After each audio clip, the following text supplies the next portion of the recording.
அனைவருக்கும் வணக்கம். இது யூகேவி தமிழா. கல்வி சம்மந்தப்பட்ட தகவல்களை நம்ம சேனலில் தொடர்ச்சியாக கொடுத்துட்டு வரோம். அதேமாரி தமிழ்நாடு இன்ஜினியரிங் கவுன்சிலிங்னு சொல்லக்கூடிய டிஎன்இஏ 2025 சம்மந்தப்பட்ட தகவல்களையும் கொடுத்துட்டு வரோம். இப்போ இந்த டிஎன்இஏ 2025 ஒரு முக்கியமான விஷயத்தை பற்றி பேச போகிறேன். என்ன அப்படின்னு பார்த்திங்கன்னா, ஒரே பெயரில் இருக்கக்கூடிய பல கல்லூரிகள். இதை எதனால் இந்த விஷயத்துக்கு முக்கியத்துவம் கொடுத்து பேசுகிறேன் அப்படின்னு பார்த்தீங்கன்னா, ஒவ்வொரு வருடமுமே கவுன்சிலிங் முடித்தோடனே இந்த ஒரு சின்ன இஷ்யூ வரும். என்னென்னு பார்த்தீங்கன்னா, சார் நான் ஒரு கல்லூரின்னு நினச்சேன், போய் சேர்ந்தேன், அந்த கல்லூரியை சூஸ் பண்ணேன். பட் அங்கே போனதுக்கப்புறம் பார்த்தீங்கன்னா அந்த கல்லூரிக்கும் நான் நினச்ச கல்லூரிக்கும் சம்மந்தமே கிடையாது. என்ன ஒரு முக்கியமான விஷயம் பார்த்திங்கன்னா, ஒரே மாதிரியான பெயர்கள் இருக்கக்கூடிய கல்லூரிகள். இந்த ஒரே மாதிரியான பெயர்கள் இருக்கக்கூடிய கல்லூரிகள்னால நிறைய மாணவர்கள் பார்த்திங்கன்னா, இங்கே சேர வேண்டியவங்க அங்கே சேர்ந்துருப்பாங்க, அங்கே சேர வேண்டியவங்க இங்கே சேர்ந்துருப்பாங்க. இது ஒரு முக்கியமான பிரச்சனையாக வருது.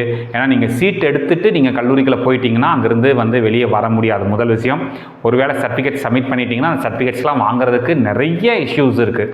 ஏன்னா கடந்த சில வருஷங்களில் சில போலீஸ் கேஸ் வரைக்கும்லாம் போன விஷயங்கள்லாம் இருக்குது. ஒரு கல்லூரியிலேருந்து சர்டிஃபிகேட் வாங்க முடியாமல் வந்த கேஸ் எல்லாம் இருக்குது. ஸோ ஒரு கல்லூரியை தேர்ந்தெடுக்கிறப்ப நீங்கள் முக்கியமாக பார்க்க வேண்டியது என்ன பார்த்தீங்கன்னா, வெறும் கல்லூரியோட பெயர்கள் மட்டும் பார்க்கக்கூடாது. நம்ம கூடுதலாக என்ன பார்க்கணும் அப்படின்னு பார்த்தீங்கன்னா, கல்லூரியோட கோடு அப்படின்னு சொல்லுவாங்க. ஸோ இந்த கல்லூரியோட கோடையுமே நீங்கள் பார்த்தே ஆகணும். காரணம் என்ன அப்படின்னு பார்த்தீங்கன்னா, இந்த கல்லூரியோட கோடை வச்சு தான் நீங்கள் ஒரு கல்லூரியை தேர்ந்தெடுக்கணும்.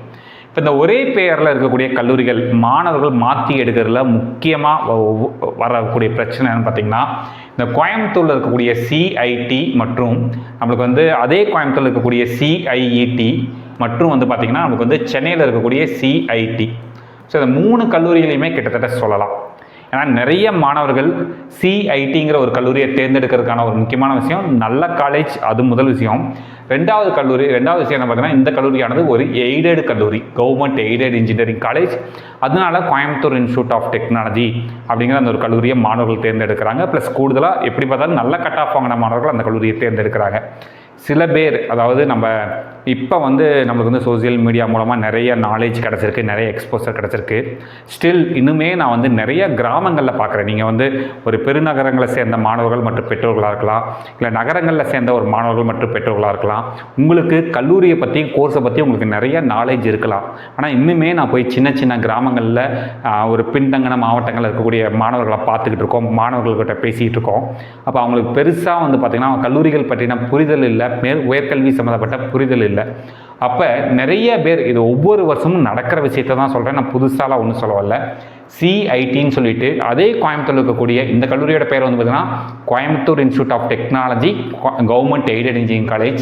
இந்த கல்லூரி என்னென்னு பார்த்தீங்கன்னா CIET, Coimbatore institute of engineering and டெக்னாலஜின்னு சொல்லுவாங்க. இது பார்த்திங்கன்னா ஒரு ப்ரைவேட் காலேஜ்.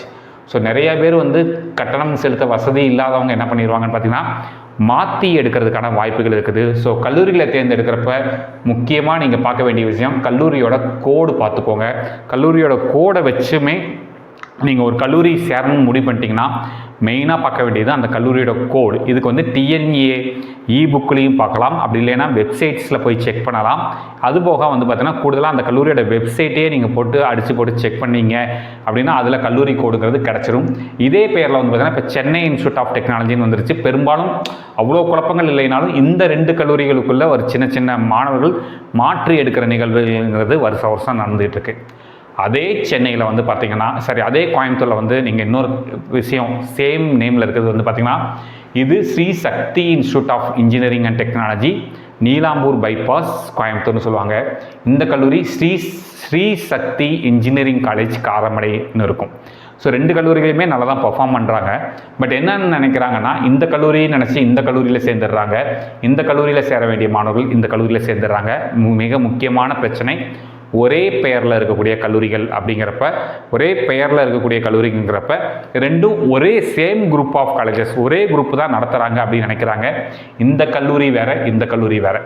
இந்த கல்லூரியில் சேரக்கூடிய மாணவர்களோட கட் ஆஃப் லெவலுங்கிறது வேறு, இந்த கல்லூரியில் சேரக்கூடிய மாணவர்களோட கட் ஆஃப் லெவலுங்கிறது வேறு. ஸோ கல்லூரியில் தேர்ந்தெடுக்கிறப்ப எகைன் நான் சொல்கிறதான் காலேஜோட கோடை முக்கியமான ஒரு விஷயமாக பார்த்துக்கோங்க. அதே மாதிரி இங்கே காஞ்சிபுரமில் இருக்கக்கூடிய Sri Venkateswara college of engineering, இந்த பிரச்சனைலாம் பார்த்திங்கன்னா ஒரு 10-15 வருஷமாகவே நடந்துகிட்ருக்கு. என்னென்னு பார்த்திங்கன்னா, இந்த ஸ்ரீ வெங்கடேஸ்வரா காலேஜ் ஆஃப் இன்ஜினியரிங்கிறது ஒரு காலத்தில் ரொம்ப ஃபேமஸான கல்லூரி. ஈவன் நீங்கள் இப்போ நினைக்கிற நீங்கள் ஸ்டூடெண்ட்ஸ் பேசிகிட்டு இருக்க சிஐடி கல்லூரிகளுக்கெல்லாம் முன்னாடி ஒரு முன்னோடி கல்லூரியாக இருந்தது Sri Venkateswara college of engineering. இதெல்லாம் வந்து இப்போ ஆன்லைன் கவுன்சிலிங்னு கிடையாது, ஆஃப்லைன் கவுன்சிலிங் நடக்கிறப்பவே மாணவர்கள் கல்லூரியை மாற்றி எடுத்த கதைகளாக இருக்குது. இதே மாதிரியான பேரில் வந்து சென்னை பேஸ்லேயே நிறைய கல்லூரிகள் இருக்குது. ஈவன் இவங்களே கூட 2வது கல்லூரி ஆரம்பிச்சிருக்கதா சொல்கிறாங்க. Shri Venkateswara college of engineering பதிலாக Shri Venkateswara institute of technology இருக்குது, Shri Venkateswara college of technology இருக்குது, வெங்கடேஸ்வரா காலேஜ் ஆஃப் இன்ஜினியரிங்னு வரும். ஸோ இதே பெயர் குழப்பத்தில் இருக்கிறனால கல்லூரிகளை மாற்றி எடுக்கிறதுக்கான வாய்ப்புகள் இருக்குது. ஸோ இந்த கல்லூரியை தேர்ந்தெடுக்கிறப்போ நீங்கள் கவனமாக இந்த கல்லூரியோட கோடு எடுத்துக்கோங்க. அடுத்து இந்த கல்லூரி, அதாவது இந்த Sri Krishna college of engineering and technology, இது ஒரு முக்கியமான பிரச்சனை வந்து நான் வேறு மாதிரியான ஒரு கம்ப்ளைண்ட் போன வருஷம் ஒரு பேரண்ட்டுக்கிட்ட இருந்து வந்துச்சு. என்னென்னா, இந்த Sri Krishna college of engineering and technology அவங்களோட 2வது கல்வி நிறுவனம் Sri Krishna college of technology. இப்போ இந்த வருஷம் 2 காலேஜையும் ஒன்றாக்கிட்டாங்க. பட் இந்த கல்லூரிகள் வந்து கோயம்புத்தூரில் இருக்குது. அட் த சேம் டைம் இதே பெயர்களில் வந்து பார்த்திங்கன்னா சென்னையிலையுமே ஒரு கல்லூரி இருக்குதுங்க. அப்போ ஒரு பெற்றோர் என்ன நினச்சாரு, சென்னையை சேர்ந்த பெற்றோர் என்ன நினச்சிட்டாங்கன்னா, சரி இவங்களோட குரூப் ஆஃப் காலேஜஸ் தான் சென்னையிலையும் வச்சுருக்கிறாங்க, அப்போ வந்து இந்த கட் ஆஃப் வாங்குற அளவுக்கு அந்த கல்லூரியே கட் ஆஃப் வாங்கின மாணவர்கள் சேர்ந்துருப்பாங்கன்னு நினச்சிக்கிட்டு இங்கே கிடைச்ச வாய்ப்பை, இங்கே கோயம்புத்தூரில் கிடைச்ச வாய்ப்பை விட்டுட்டு அவர் வந்து சென்னையில் சூஸ் பண்ணார். ஏன்னா இப்போ நீங்கள் நினைக்கலாம், சார் இப்படியெல்லாம் நடக்குமா, நீங்கள் வந்து சும்மா சொல்லாதீங்கலாம் கேட்கலாம். நான் இப்பயும் சொல்கிறது அதுதான். அதாவது இப்போ வந்து நிறைய பேத்துக்கு எக்ஸ்போசர் இருக்குது, நாலேஜ் இருக்குது, எல்லாம் ஒத்துக்கிறேன். இன்னுமே இதை பற்றின புரிதல் இல்லாத நிறைய மாணவர்கள் மற்றும் பெற்றோர்கள் இருக்கிறாங்க. அப்போ என்னென்னா, இந்த ஸ்ரீ கிருஷ்ணா காலேஜ் நினச்சிக்கிட்டு சென்னையில் இருக்கக்கூடிய ஒரு ஸ்ரீ கிருஷ்ணா காலேஜை வந்து எடுத்துகிட்டு அங்கே போய் சேர்றப்ப வந்து பார்த்திங்கன்னா நிறைய கட் ஆஃப் வித்தியாசங்கள் பார்க்குறாரு, கல்லூரிகளோட தரத்தில் வித்தியாசம் பார்க்குறாரு. அதுக்கடுத்து ஃபோன் பண்ணி கேட்குறாங்க, சார் இப்படி மாற்றி எடுத்துட்டோம், நம்ம ஏதாவது பண்ணுறதுக்கு வாய்ப்புகள் இருக்குதா அப்படின்னு கேட்டால் எதுவுமே மாற்றுறதுக்கான வாய்ப்புகள் கிடையாது. அதுக்கப்புறமேல்ட்டு வந்து அவங்க வந்து அங்கே படிக்கல, அதெல்லாம் 2வது விஷயம். பட் என்ன ஒரு விஷயம் அப்படின்னு பார்த்தீங்கன்னா, ஒரு புகழ்பெற்ற கல்வி நிறுவனத்தோட பெயரில் உங்களுக்கு வந்து இன்னொரு கல்லூரி இருக்கும். பட் அதே ஊரில் இருந்தால் நம்ம வந்து விசாரிச்சுக்கலாம். இப்போ வேறு ஊரில் இருக்கிறப்ப நம்ம ஆட்டோமேட்டிக்காக நம்ம மனசில் ஒரு எண்ணம் தோணும், ஓகே இவங்களோட குரூப் ஆஃப் காலேஜஸ் தான் அங்கேயும் இருக்குது போல இருக்குது, அப்போ நம்ம அந்த கல்லூரியை தேர்ந்தெடுக்கலாம்னு நினைப்போம். அப்படி தேர்ந்தெடுக்கணும்னு நினைக்கிறவங்க நல்லா விசாரிச்சுக்கிட்டு சேருங்க. அதே மாதிரி இந்த மீனாட்சிங்கிற பேரில் வந்து சென்னை மண்டலத்துக்குள்ளே நிறையா காலேஜ் வந்து வருது. மீனாட்சி சுந்தரராஜன் காலேஜ் வருது, மீனாட்சி காலேஜ் ஆஃப் இன்ஜினியரிங்னு வருது. அதேமாதிரி இன்னொரு கல்லூரி பேரும் வந்து பார்த்திங்கன்னா மீனாட்சிங்கிற பேர்லேயே வந்து பார்த்தேன், மீனாட்சி அம்மன் காலேஜ் ஆஃப் இன்ஜினியரிங்னு ஏதோ பார்த்த மாதிரி ஞாபகம்.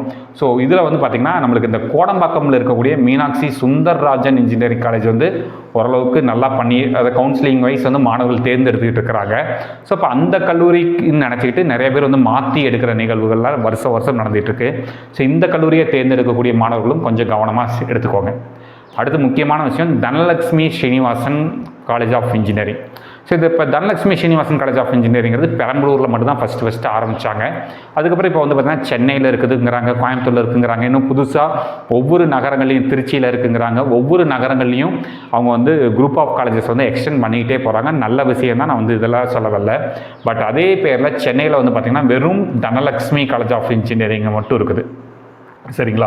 ஸோ அப்போ நிறைய பேர் என்ன நினச்சிட்டாங்கன்னா, தனலட்சுமி காலேஜ் ஆஃப் இன்ஜினியரிங்கும் தனலட்சுமி ஸ்ரீனிவாசன் காலேஜ் ஆஃப் இன்ஜினியரிங்கும் ஒன்றுன்னு நினைக்கிறாங்க.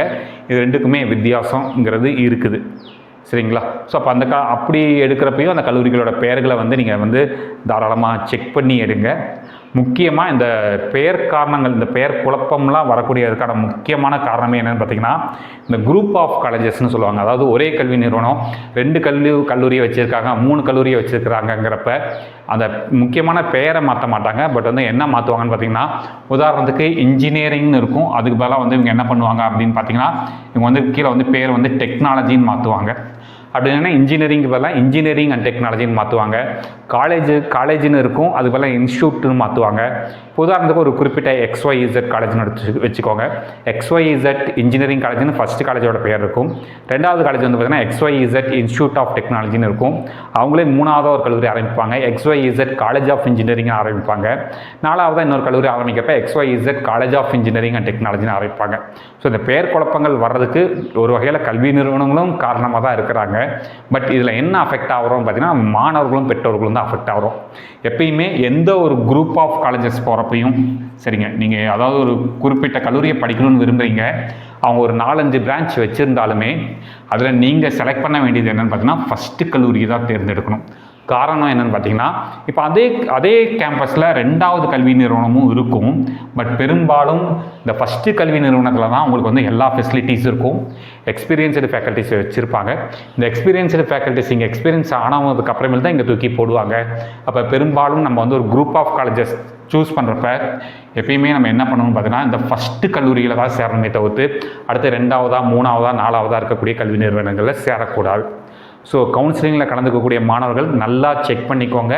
நீங்கள் சேரணும்னு நினைக்கிற கல்லூரி, அந்த கல்லூரி சரியான கல்லூரியான்னு தேர்ந்தெடுத்துக்கோங்க. 2வது விஷயம் வந்து அந்த கல்லூரியோட கோடை எழுதி வச்சும் பாருங்கள். ஏன்னா நீங்கள் வந்து அங்கே போய் நான் டேரெக்டாக ஆன்லைனில் சாய்ஸ் ஃபில் பண்ணிக்கிறேன் சார்னு சொல்லிட்டு கண்டிப்பாக இது ஒவ்வொரு வருஷமும் சில கேர்லெஸ்னஸ்னால் நடக்கக்கூடிய விஷயங்கள். சாய்ஸ் ஃபில்லிங்கிறது அவ்வளோ முக்கியமான விஷயமாக பார்க்கப்படுது. ஸோ மாணவர்கள் மற்றும் பெற்றோர்கள் கல்லூரிகளை தேர்ந்தெடுக்கிறப்பவும் ஆன்லைனில் சாய்ஸ் நீங்கள் ஃபில் பண்ணுறப்பவும் கவனமாக பண்ணுங்கள். இது மாதிரி உங்களுக்கு கண்டினியூஸாக தமிழ்நாடு இன்ஜினியரிங் கவுன்சிலிங் சம்மந்தப்பட்ட தகவல்கள் வேணுங்கிறவங்க யூகேவி தமிழா அப்படிங்கிற இந்த யூடியூப் சேனல் சப்ஸ்கிரைப் பண்ணிக்கோங்க. மற்றும் இந்த வீடியோ உபயோகமாக இருக்குது நீங்கள் ஃபீல் பண்ணிங்கன்னா உங்களுக்கு தெரிஞ்ச மாணவர்கள் மற்றும் பெற்றோர்களுக்கு இந்த வீடியோ ஷேர் பண்ணுங்கள். மிகவும் நன்றி.